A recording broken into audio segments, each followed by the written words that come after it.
Section 1. Jack is on his way to Margaret's house party.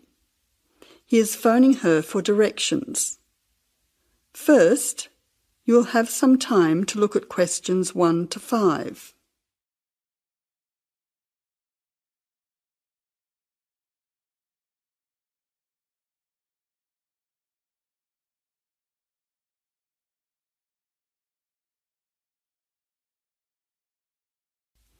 Now we shall begin.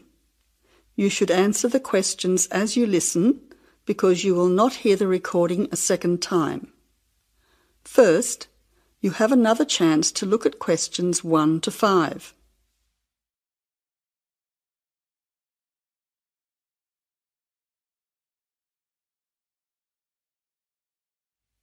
Now listen carefully and answer questions 1 to 5. Jack has got lost on his way to Margaret's party. He is phoning her for directions.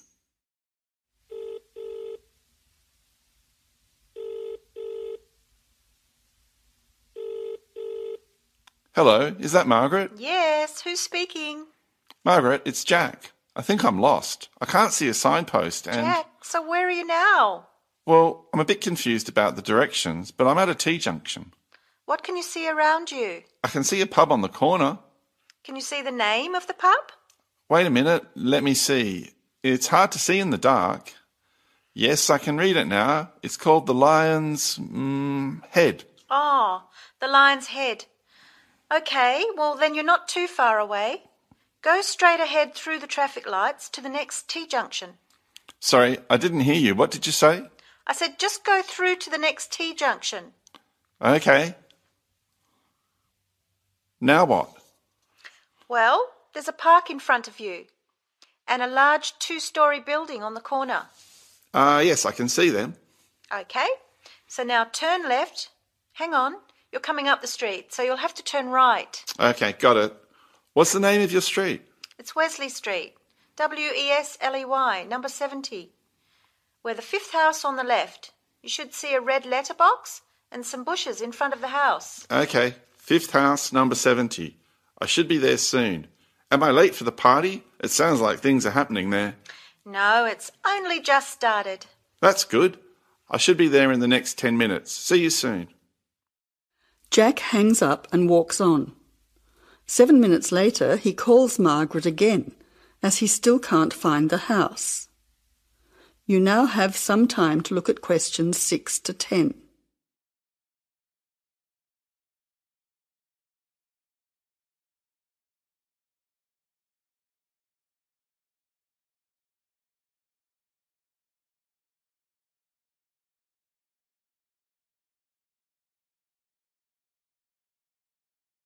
As you listen, answer questions 6 to 10.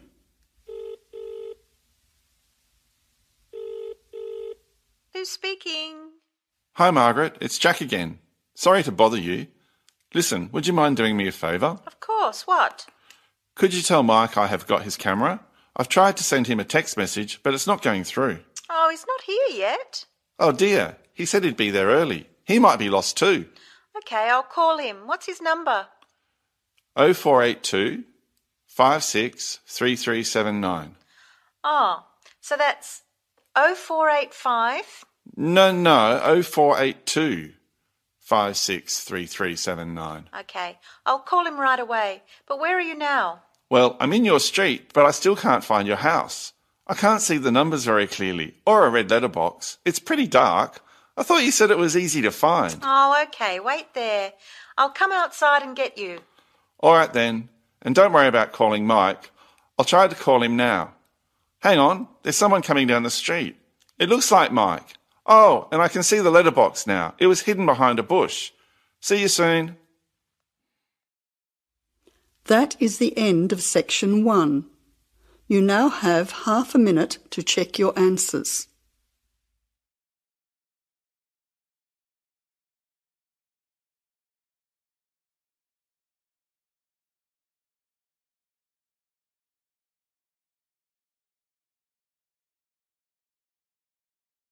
Now turn to section 2 on page 4 of your listening test booklet. Section 2. You will hear a recorded message giving information about an animal park. First, you will have some time to look at questions 11 to 15.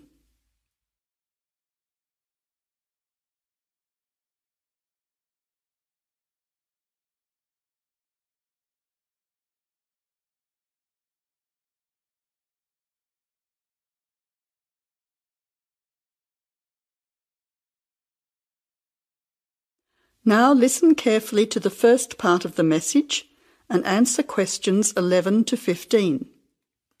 Welcome to the Australian Wildlife Park Information Line. The Australian Wildlife Park is very proudly owned and operated by an Australian family, John and Amanda Brooks, who operate the Australian Wildlife Park with their children, David and Sandra. The family doesn't receive any government assistance. It's solely funded by tourists visiting the park. Thank you for your support and assistance. When the Brooks family purchased the Australian Wildlife Park in 1987, the park housed a small collection of animals and birds on a modest 5-acre or 2-hectare property. A few years later, the park doubled in size when the family purchased the adjoining property. Also, the collection of animals started to boom. In May 2003, the family designed and built a new park in the public open space. Once again, more than doubling in size. The park now features about 200 species with more than 2,000 head of animals, birds and reptiles. Regarding the entry fee, adults pay $23, children aged 3 to 14 pay $10, aged pensioners are $17 and students are $16. One of the great things about the Australian Wildlife Park is that all of the attractions are included in the entry fee. No extra money is needed around the park, so make the most of your experience. All shows, talks, photo opportunities and animal food are included in your entry fee. In addition, the Australian Wildlife Park is open every day of the year from 9 a.m. to 5:30 p.m, except Christmas Day, 25th of December. Before the final part of the message, you now have 20 seconds to look at questions 16 to 20.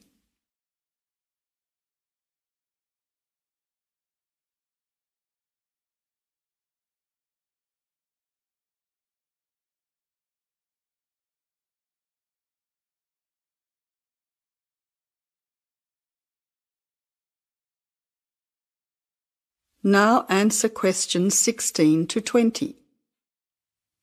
Several attractions are available to visitors to the Australian Wildlife Park. Firstly, you can meet the koalas between 10 a.m. and 4:30 p.m. Here, people can view the koala colony in a natural environment. Another attraction is to feed the kangaroos between 9 a.m. and 5:30 p.m. Visitors can take a walk through the kangaroo enclosure, viewing them in a natural environment. Kangaroo food is provided and the kangaroos are very friendly. Also enjoyable are the wombats. At 11 a.m, 2 p.m and 3:45 p.m, there are interactive shows where the team is delighted to introduce you to these popular animals. Other attractions that may interest you are an interactive farmyard, suitable for children of all ages. Animal food is provided and the animals are very friendly. In addition, the working farm is where the country comes to town. Visitors can milk a cow, bottle feed a lamb, watch farm dogs gathering the sheep. All the excitement of a real Australian farm. When they ask for volunteers, be sure to put your hand up. Everyone can get involved. We at the Australian Wildlife Park hope all our visitors have an enjoyable time. See you soon. That is the end of section 2. You now have half a minute to check your answers.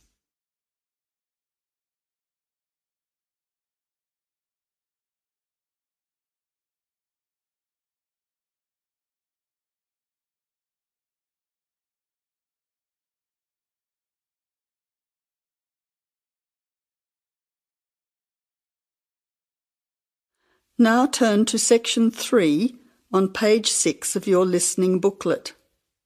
Section 3. You will hear two students, called Richard and Shirley, discussing the information they have collected so far for a group project. First, you will have half a minute to look at questions 21 to 30.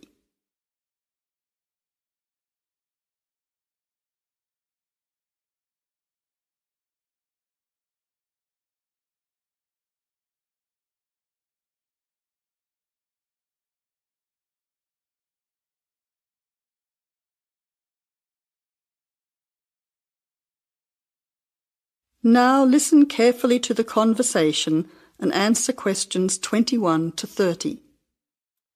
Hi Shirley, glad you could meet me at the weekend to talk about the research we have to do on energy.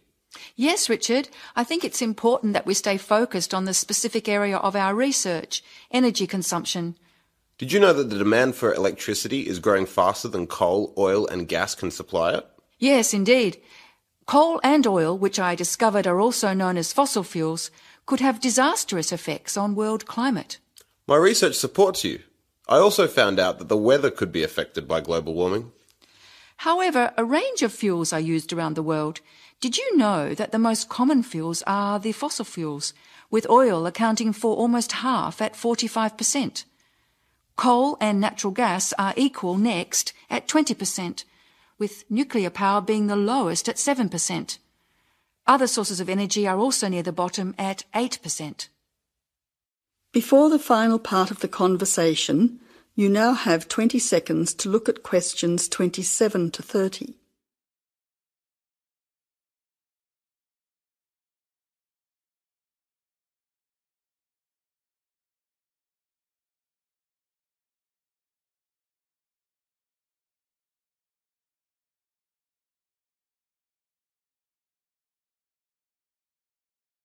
Now answer questions 27 to 30. That information will be useful when we look at the different energy sources in detail. We also need to look at the pros and cons of each type of energy. We've already said that fossil fuels increase the world's temperature, but we also need to mention the most serious issue, that these three types of fuel are finite, meaning they will not last forever. Another major disadvantage is that by burning coal and oil in particular, chemicals are released into the atmosphere, which combine with water to fall back to Earth and damage both plant and animal life. That really sounds useful. If you focus on coal, oil and gas, I'll look into nuclear power. It is common knowledge that nuclear power stations create radioactive waste, but I'm particularly interested in how this unwanted waste product is dealt with safely. I'll also need to look at the effects on people living near these power stations. Yes, I think all those areas need exploring.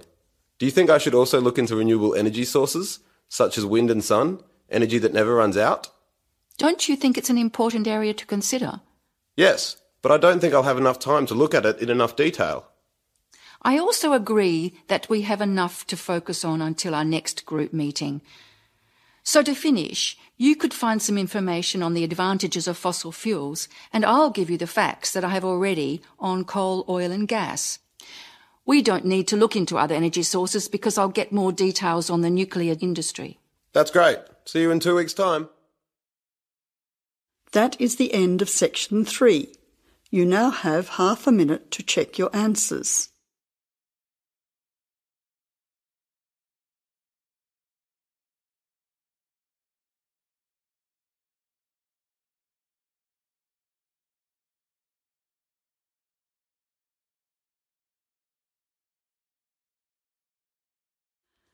Now turn to Section 4 on page 8 of your listening test booklet. Section 4. You will hear a talk from a series of lectures on the survival of our planet. Professor Samson talks about endangered species of flora and fauna. First, you'll have half a minute to look at questions 31 to 40.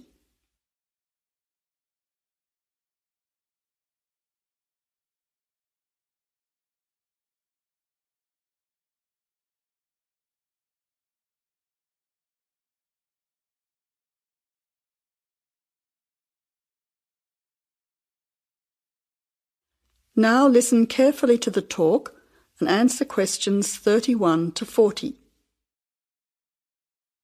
Good afternoon, ladies and gentlemen. Today's topic in this series of lectures on our planet is about ensuring the survival of our very important plant and animal species. In this lecture, I want to discuss one way that we can do this. No one will ever see a huge dinosaur thundering through the forest. No one will ever see a paradise parrot flash its rainbow colours across the sky. The fact is that many animals and plants have been wiped out. Sadly, they are extinct. It is too late for them. Extinction is forever. We can't do anything about the species that have already disappeared. But today, there are many animals and plants that could still become extinct in the future if we do not act now. They are endangered. The African elephant and rhinoceros have become endangered because of the value of their tusks. Australian parrots and reptiles are smuggled onto planes because certain people in other countries are prepared to pay thousands of dollars for them. And there are many other species around the world that are endangered because they no longer have a place in which to live and reproduce safely. The main cause of extinction is the destruction of habitats. A habitat contains all that a living thing needs to survive: space, light, water, food, shelter, and opportunities for reproduction. The population of the world is growing rapidly, and this is placing great demands on land and resources for housing and for growing food. When vegetation is cleared and swamps are drained for agriculture, mining and suburbs, or when rivers are dammed to store water, plants are destroyed and animal life is threatened. In other words, humans are changing and destroying the habitats of animals and plants, which is in turn reducing their chances of survival.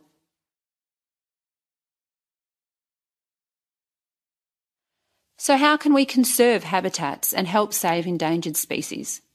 Well, one way is to protect their habitats permanently in national parks or nature reserves. National parks have been created in many countries. They encourage people to enjoy the beauty and diversity of the animals and plants that live there without harming them. By supporting and visiting these parks, people can become more aware of the species that live there and how the parks work to protect them. It is very important that, when visiting a national park, we keep them safe for future generations of plants and animals by obeying a few rules. Firstly, follow the fire regulations. Don't throw cigarettes or build fires, except at certain times of the year in especially allocated areas and facilities. Secondly, remember to leave pets at home. Pets, such as cats or dogs, can hunt birds or other small animals. Some pets might even escape and become a serious threat. Thirdly, place all rubbish in a bin or take it home. Plastic bags or leftover food are dangerous to the animals and harm the environment. Don't pick the flowers or damage the plants. Flowers create the next generation of the plant. Also, for the same reason, birds' eggs must be left in their nests. The loss of species in the past is sad. However, there is hope for the future. Despite the demands of our increasing population, we can work to protect the plant and animal species we still have.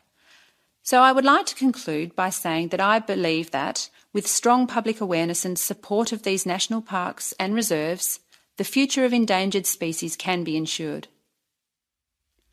That is the end of the listening test. You now have half a minute to check your answers.